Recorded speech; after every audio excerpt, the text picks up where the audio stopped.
yego buriya tugira icyo twita kubera ko nakunze gukorana n'abazungu cyane hari ibintu abazungu bakunda kandi natwe twakunda kandi biryoha nafashemo recipe imwe zirenze imwe ariko iyo nitayeho cyane ni imwe mwumva n'ahandi henshi ariko uburyo tuyikora muri kapos biratandukanye total different taste biratandukanye nyine buri kintu cyose kuri iyo ndyo biratandukanye tuyita Canadian wings na chicken wings ameze neza cyane Canadian wings kapos nkora iki tukimenye okay sure ese muri kapos ikintu cyadukura kibagabaga kikatuzana inyamirambo ni giki murakoze muri kaposi ibintu byose bihari ni byiza ariko nko warumbaje speciality ikintu tukora cyane tukanoza kurusha ibindi cyane rwose waba wicaye mu rugo ukavuga uti ngewe ndashaka kurya ibintu runaka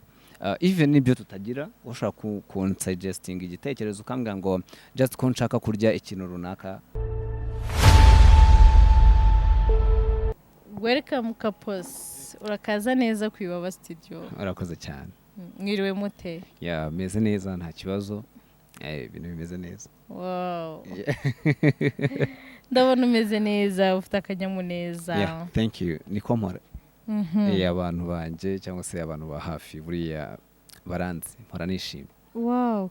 Yeah. Kapos rero amazina yawe nge mwita Kapos. Yeah. I don't know like this your name. Yeah, okay. Amazina yawe abadukurikiye bayamenye nanjye nyamenye kuko ntabwo nyazi cyane kuko yego amazina yanjye niswe n'ababyeyi ni Kamara Shavu Pacifique. Wow. Hanyuma nkagira n'izina ry'ubutore nkaba ndi rutagwabiza iminega udatinya urugamba ruhindanye usangira neza n'abasanze agasezera asiga basusurutse usangira isa n'abo rwagasabo. Wow, guma. Asante sana. Kapos duhe mu Ibaba studio bwa mbere. Yego.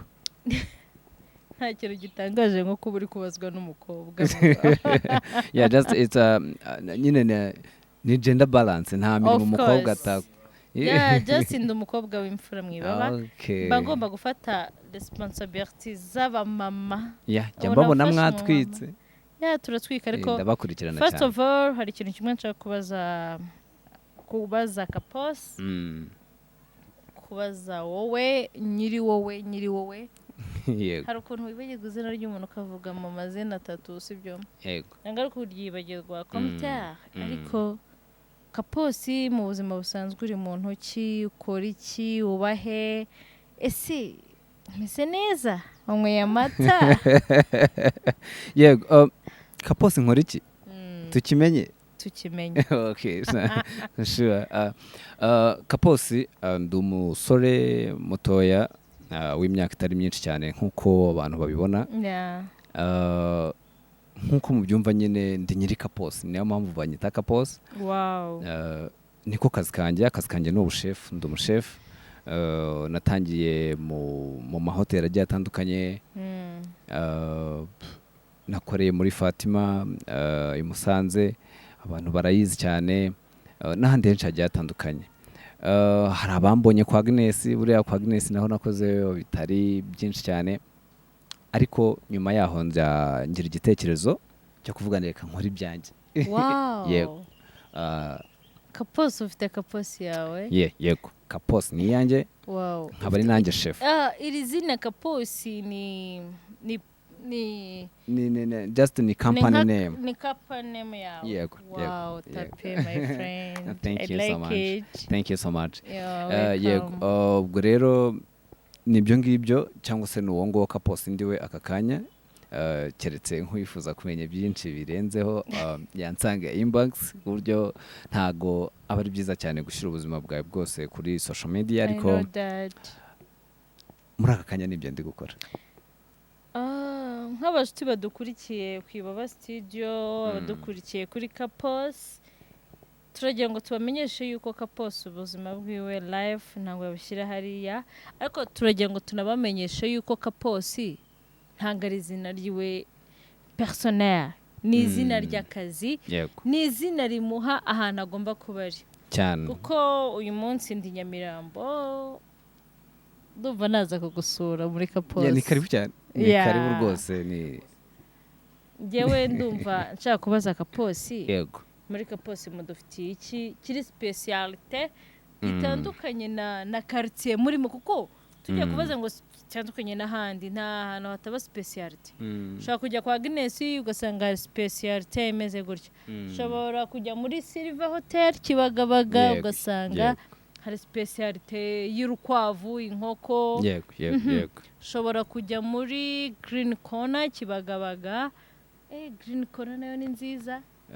Zadusure njye naratembereye na Silva ngenda umuntu ukunda gutembera n'ahantu bafite ibintu byo kurya byiza. uzanjyanayo bose bafite specialite birarutana. yego ikintu nzi muri Silva ifi yaho ni specialite muri Silva respect hano Kibagabaga hano umanutse ku badivi. yego ikintu nzi muri Green Corner umanutse ku muriro wa Pentecote igiti cyaho naho turagikunda cyane mwibaba turabafana cyane. yego ese muri Kapos ikintu cyadukura Kibagabaga kikatuzana Nyamirambo ni giki? murakoze.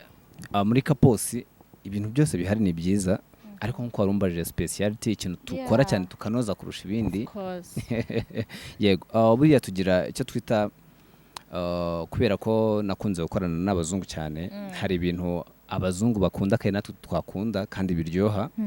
nafashemo recipe imwe zirenze imwe ariko iyo nitayeho cyane ni imwe mwumva n'ahandi henshi ariko uburyo tuyikora muri Kapos biratandukanye totally different. Taste biratandukanye nyine buri kintu cyose kuri iyo ndyo biratandukanye. Tuyita Canadian wings na chicken wings ameze neza cyane. Canadian wings yego ni uburyo abanyakanada batekamo ama wings. Canadian wings muri Kapos. muri Kapos ariko nzabihamya neza uko naje ukamukorera. ni karibu cyane rwose turahaca mu kayi.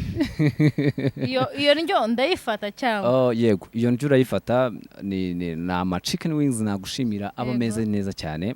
Usibye ko ari specialite ariko tugira n'ibindi byinshi just yego tugira ama pizza tugira pizza ziryoshye pizza bolognese imeze neza italiano spaghetti ongeraho n'ibirahasha.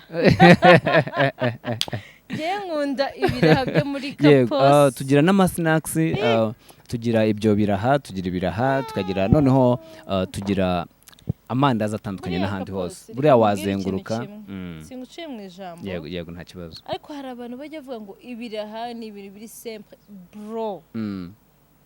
subize ko bijya binkura Kibagabaga nkazinaha. ndabizi ibiraha ikintu kinkura Kibagabaga kwa Kapos. mumbabarire mwamamarizemo gato nubwo nta kanarangurira ariko njya nkongeza. uranyongeza nyine. yego ni ikintu cyitwa ikiraha na mata na ombre spéciale yo kwa Kapos. abashuti banjye mujye munsi mbajyana Nyamirambo. ndabizi yuko abashuti banjye tuziranye abenshi bakunda ibiraha. ni karibu cyane rwose muri Kapos twakirana abantu urugwiro.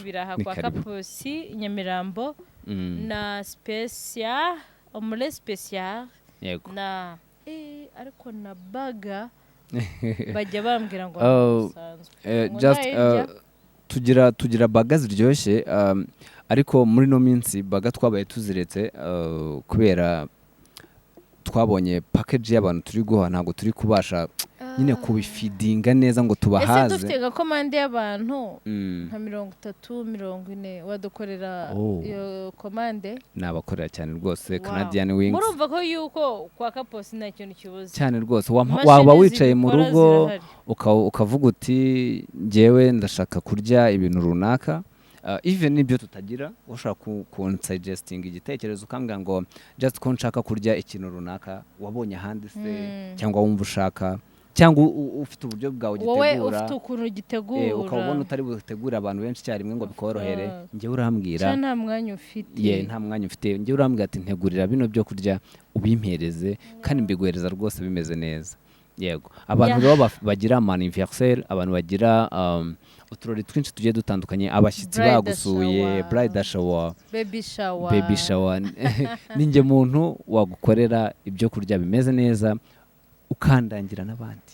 wow yego mwabyumvise neza ko kwa Kapos Nyamirambo n'ahandi wasanga ibyiza byinshi kandi biryohereye umunezero delivery kandi by free yeah icyo kintu cyongereho kwa Yego. Kapos ni free delivery ahandi wabisanga atari kuri Kapos fast food yani Kapos fast inshuti food zanjye nimba ukunda kurya neza nimba ushaka kugaburira abana bawe neza amapiza amacapati mani tujye twemera yuko hari n'abana bakunda ibiraha abana bakunda ibiraha ngewe turi kumwe kwa Kapos muzaze tubahuremba guri ibiraha ciao ciao